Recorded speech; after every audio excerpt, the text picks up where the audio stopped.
Hey there, Brady here with your daily tennis lesson. So we're looking at backhand technique this week at DTL. Today specifically looking at the two-handed backhand. Brought in Mark today because he's got a great two-hander and I unfortunately do not. So I'm going to go through 5 kind of components of this two-handed backhand. We're going to use Mark to go through all 5 of those components.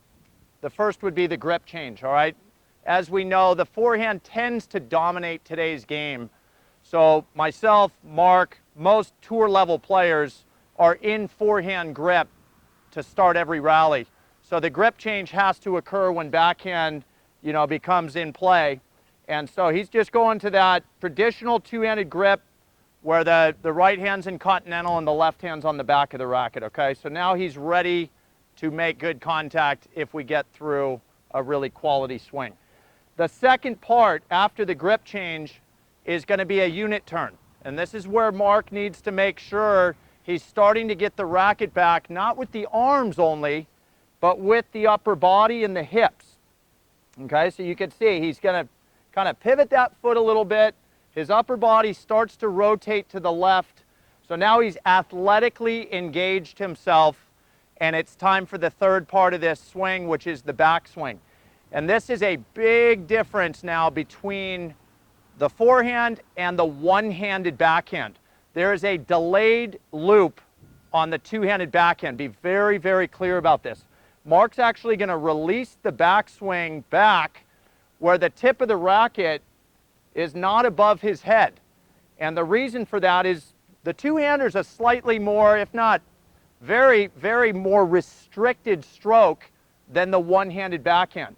So if he tried to lift his arms up and create a high loop, that feels pretty stiff, right? Yeah. Okay, so he's going to keep it low as he gets back, but now we want to incorporate some loop. So you're going to see him go high back here because now there's some space. He's got some room back here to lift this thing up and drop it down. So that delayed loop, you'll see that with most great two-handers. It's back relatively low and then goes up and then comes down. So as we get into the down position, this is one of the major, major keys to a great two-hander, is the wrists cocking the racket head below the hands and below the handle. Not only below the hands, but we really want to feel this below the height of where contact with the tennis ball is going to be, because we want to hit up on this thing. So once he's in that position, he's ready to send the racket forward and we're going to get into contact. And his main job at contact is simply hit this ball slightly in front of his lead foot. Anything behind that we consider late. So his job at contact is to get in front of that lead foot just by a little bit and keep the racket head steady. No real gimmicks or tricks out here. We want to see a steady racket head right at contact. Final part of this is the follow-through. Okay, and this is where a bigger change occurs in the two-hander than the one-hander. Mark's going to rotate his shoulders, his hips, this back foot pretty majorly around. We're going to see a huge amount of rotation. So you can feel that his upper body is facing more to the ad side of the court over there. And this racket, a lot of times, if you touch yourself on the back of the right shoulder with the racket, that is a great follow-through position. Because with the restricted feel of a two-hander, we want max extension. And so therefore, bringing that racket head all the way behind this shoulder, he's leaving nothing back on this swing.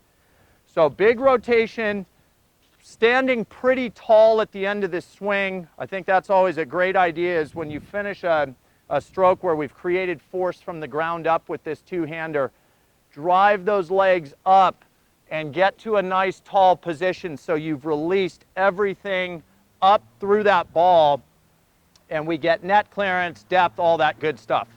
Okay, so I'm going to run over to the other side. We'll take a look at Mark's two-hander.